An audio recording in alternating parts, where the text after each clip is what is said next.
presentación de un trabajo muy importante que se ha realizado durante los últimos meses y por parte de una entidad que tiene todo el respeto, toda la trayectoria, que ha sido incluso fundamental para denuncias que han determinado decisiones trascendentales en el caso de Medellín, y pues sin duda también dará un enfoque muy importante a lo que serán las políticas en nuestro departamento. Estamos hablando de Medellín, ¿cómo vamos? Pero pues en este caso será Antioquia, ¿cómo vamos? Sí, claro. Y estamos con Mónica Ospina, su directora, a quien nos gusta mucho recibir siempre en este consejo de redacción. Directora, qué alegría verla de nuevo, bienvenida. No, muchísimas gracias a ustedes por siempre estar compartiendo estas investigaciones que nosotros hacemos tan importantes pues para los habitantes de Antioquia y de Medellín.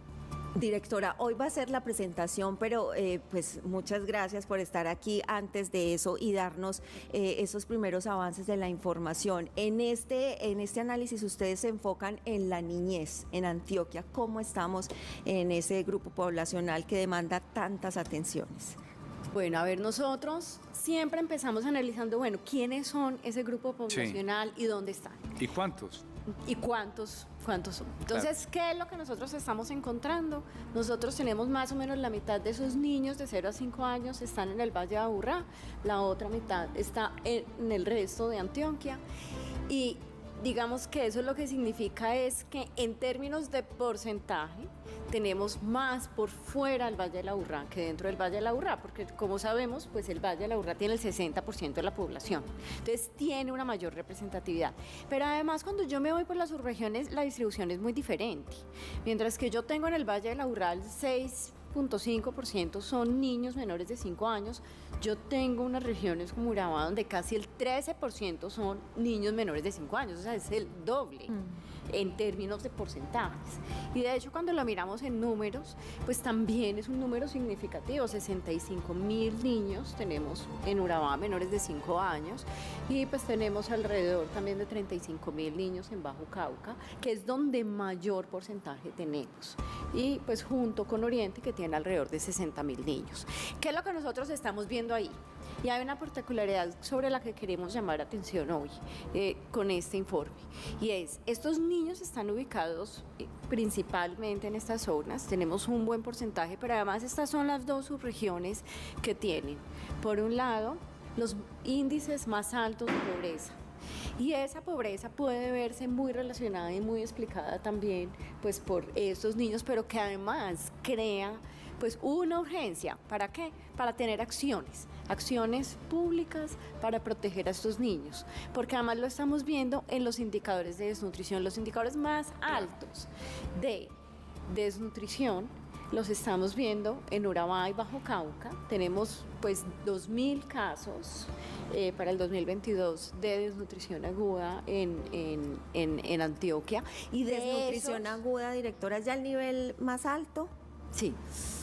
Y esos casos, entonces también son ¿dónde los estamos viendo? Los estamos viendo en Valle de Aburrá y en Urabá. O sea, estamos viendo más o menos 1.200 casos en el Valle de Aburrá que tiene entonces una acción, pero cuando yo voy y lo miro y voy en Urabá, tengo alrededor de 350 casos que pues nos hacen también ese llamado de dónde es que tenemos que focalizar esas acciones y qué es lo que está explicando también ese ciclo en seguridad alimentaria. Más del 50% de los niños en Urabá y Bajo Cauca están con inseguridad alimentaria, Doctora, moderada o severa. cuando usted dice inseguridad alimentaria, es que los chicos están pasando hambre, eso tiene un nombre, el hambre en Antioquia persiste, y en este estudio que ustedes han hecho que hoy nos abre los ojos es doloroso, en esas regiones estos chicos de inseguridad, y eso lleva también al otro tema, quien se alimenta mal tiene una deficiencia que tiene que ver con un perfil alimentario que definitivamente irá dando un perfil en situaciones para temas de salud. Con municipios en esa misma región agravantes, por ejemplo Mutatá y por ejemplo los municipios de Vigía del Fuerte generan también un impacto más grande porque son más graves todavía. Y tienen unos altísimos porcentajes que debemos ponerle atención, pero que además yo creo que lo que ayuda a este informe es que cómo focalizar las diferentes decisiones y acciones. Entonces tenemos urgencias diferentes. Hay también, digamos, noticias positivas. La primera infancia ha venido avanzando en los últimos 10 años. Nosotros tratamos de hacer un recorrido esos últimos 10 años. Y en temas de salud tenemos unos buenos indicadores, o sea, muertes de madres gestantes, perinatal, muerte materna ha venido disminuyendo, es la más baja que tenemos pues, en los últimos años. También tenemos menos casos y por debajo del promedio nacional de enfermedades respiratorias, también de enfermedades diarreicas, que es bueno. Entonces, en eso, digamos que hemos venido avanzando, pero ponemos esa urgencia. Uno, seguridad alimentaria y específicamente, pues, en Urabá y pues seguido de eso Bajo Cauca, pues, tanto por el número de niños que están ahí, por lo que representan para la población. O sea, definitivamente esas acciones y los recursos en estas subregiones deben estar orientadas hacia los niños para garantizarles, pues, ese bienestar. Vemos por otro lado, pues también yo creo que uno de los mensajes más importantes que queremos dejar es lo que venimos llamando como economía del cuidado, y es esa capacidad, digamos, o cómo es que estamos cuidando a los niños. Algo que se ve súper claro en los datos, y lo vamos a ver en la presentación ahora que haremos en Parque Explora, es que la pandemia afectó fuertemente todos los indicadores de los niños. Y eso lo sabemos, yo creo que eso no es sorpresa. Pero lo que realmente de pronto no dimensionamos es qué tanto sí lo llegó a afectar, y vemos cómo en salud volvemos y nos recuperamos en muchos de los indicadores, pero hay otros indicadores en los que no. ¿Y qué nos pasó? Esas cobertura que nosotros tenemos tanto en transición como en prejardín y jardín, que son los niños de 3 y 4 años, ha venido disminuyendo y es muy bajita todavía. Y ese acompañamiento, que los niños puedan cerrar las brechas en ese ciclo educativo, es bien importante, porque ahí es donde están desarrollando esas competencias, pues, tanto emocionales, físicas, cognitivas, pero además, cuando yo tengo una institucionalidad de por medio, sobre todo en subregiones que son con condiciones de pobreza altas como Urabá, pues yo garantizo ¿qué? Garantizo quién esté detrás de la nutrición. ¿Y qué es lo que estamos encontrando? Participación laboral de las mujeres está, pues digamos que no se ha recuperado totalmente después de pandemia la participación. El desempleo de las que participan disminuye, pero el querer trabajar pues no aumenta. Y cuando miramos, la situación es muy diferente para los hombres y para las mujeres. Las mujeres que no están buscando trabajo, el 76% se dedican al hogar, mientras que solo el 23% de los hombres se dedican al hogar. ¿Qué hace el resto? Están estudiando, se están preparando. Entonces, finalmente, todo eso es una cadena que nos lleva a darnos cuenta, y cuando vamos a las zonas rurales es peor todavía, el 88% están dedicadas a oficios del hogar. Entonces, programas que ayuden al cuidado de estos menores, que deben ser acompañados. Y yo creo que es que el mensaje más importante que queremos dar también en esto es, primero, es que los niños no tienen voz por sí solos. O sea, un niño no sabe si se está alimentando bien o mal, y no puede decidir alimentarse. Claro.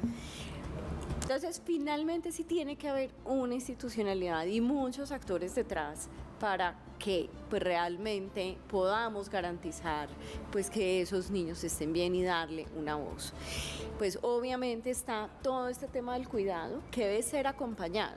Los padres no necesariamente pueden estar todo el tiempo, necesitan generar esos ingresos, y pues programas que fortalezcan y ayuden a mejorar todo el cuidado de los niños desde los 0 años hasta los 5 años pueden ayudar. Y pues segundo, nuestra campaña es metámosle la ficha a la primera infancia. Y nos trajo usted un rompecabezas. Bueno, directora, antes de puntualizar en la campaña especialmente, porque es que no quiero dejar que se nos pase este asunto, ya vimos lo que nos dice el tema de alimentación, de salud de nuestros niños, pero ¿qué está pasando con la violencia sexual? Porque aquí vemos pues unos indicadores también preocupantes, especialmente en el suroeste del departamento. ¿Con qué se encontraron? Bueno, ¿qué es lo que nos estamos encontrando? A ver, cuando yo miro globalmente los últimos años, una disminución en casi todos los indicadores, sin embargo sí tenemos unas subregiones donde estamos viendo unos aumentos. ¿Y estamos viendo unos aumentos en qué?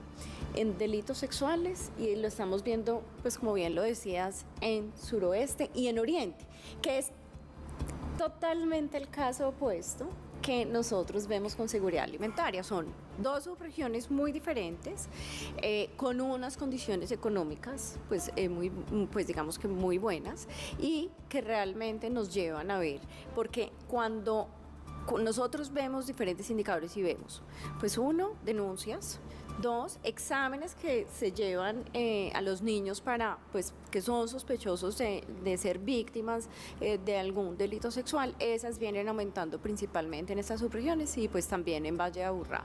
Entonces ahí es donde hacemos pues ese llamado. En el tiempo podemos ver en algunos de estos indicadores una disminución, pero seguimos viendo que está ocurriendo y también nosotros ahí mostramos que seguimos teniendo niños que son víctimas de desplazamiento forzado, disminuye, aumentó bastante para 2021, vuelve y disminuye para 2022, pero estamos hablando más o menos de entre 1.200 y 2.000 niños por año. Doctora, digamos que usted la llama al secretario o un alcalde que entra nuevo, el alcalde de Medellín y el gobernador, y usted le presenta este plan y esta belleza de juego que es un puzzle, un rompecabezas, y ustedes dicen, metámosle la ficha, gobernador. Alcalde de Medellín, metámosle la ficha. Yo represento, dice usted, unas instituciones privadas, Pro Antioquia, ciertas fundaciones. ¿Cuál sería esa ficha? O sea, usted le habla al alcalde de la Tele Antioquia allá con las muchachas y con Juan y me quedé preocupado. Doctora, dígame a qué le metemos la ficha, o sea, ¿a qué? ¿A educación, a salud? Dígame a qué le meto la ficha y vámonos juntos, empresarios, universidades, asociaciones, ¿a qué le metemos duro esa ficha? Porque eso es lo que ustedes quieren decir con esta campaña. Sí, pues a ver, yo creo que son dos cosas. Sí, uno, señora. Cuando nosotros estamos hablando de niñez, yo estoy hablando de una atención integral. Correcto. Entonces, si yo quito cualquiera de esas fichas, usted ya no tiene la imagen. Sí, cierto. O sea, usted ya perdió lo que realmente necesita para un niño. Entonces, eso es lo que yo no puedo ver. Claro. En lo que está pasando con los niños. Yo le tengo que apostar a salud, yo le tengo que apostar a educación, yo le tengo que apostar a la nutrición y le tengo que apostar pues a que yo le estoy dando una garantía de cuidado, que es un habilitador para una mejor condición del niño, porque es quien lo puede apoyar en su alimentación y en todo su proceso, pero que además también lo estoy protegiendo contra todos, pues digamos, esas amenazas de violencia que puedan existir. Entonces, uno es, si usted le mete uno solo, pues realmente no lo va a hacer. Pero segundo, pues es muy difícil porque los recursos son escasos. Entonces, hay unas subregiones y unas poblaciones donde nosotros les podemos ayudar a identificar en qué Entonces, si yo me voy para el suroeste, este es mi problema. Trabajo infantil, por ejemplo, que también nos está saliendo. ¿Dónde? Sí. Suroeste y oriente. Claro. Que nos viene aumentando y era un problema que no lo veíamos. Segundo, ¿por qué decimos metámosle la ficha? La pandemia afectó fuertemente a los niños. Sí. Y no tenemos una estrategia clave que piense en la recuperación, muy de continuidad, muy de sigamos haciendo lo que veníamos haciendo, pero no de, venga, es que ¿qué vamos a hacer? Porque esos niños sí estuvieron 2 años en su casa, de pronto no volvieron a un jardín y perdieron esa rutina y hasta los mismos padres dicen, no, ya dejémoslo aquí en la casa. Entonces, tuvimos una época, más o menos hace 10 años, donde le metimos muy duro en Antioquia a la política de primera infancia, a todos los programas de primera infancia. Vienen unos funcionando, unos mejores que otros, pues ya hemos hablado aquí de eso y hoy no vamos a profundizar, pero es la hora de volver a decir, esto es importante. Y si yo no apuesto por los niños, yo no estoy apostando por el futuro de Antioquia. Pues muchas gracias por acompañarnos. Vamos a estar muy pendientes a ese informe, a detalle completo, qué es lo que trae, por supuesto, esos retos. Mónica Ospina, directora de Antioquia, ¿cómo vamos? Esta mañana con nosotros en Consejo de Redacción. 7 de la mañana en punto, hacemos una pausa, Obras por Antioquia y ya regresamos.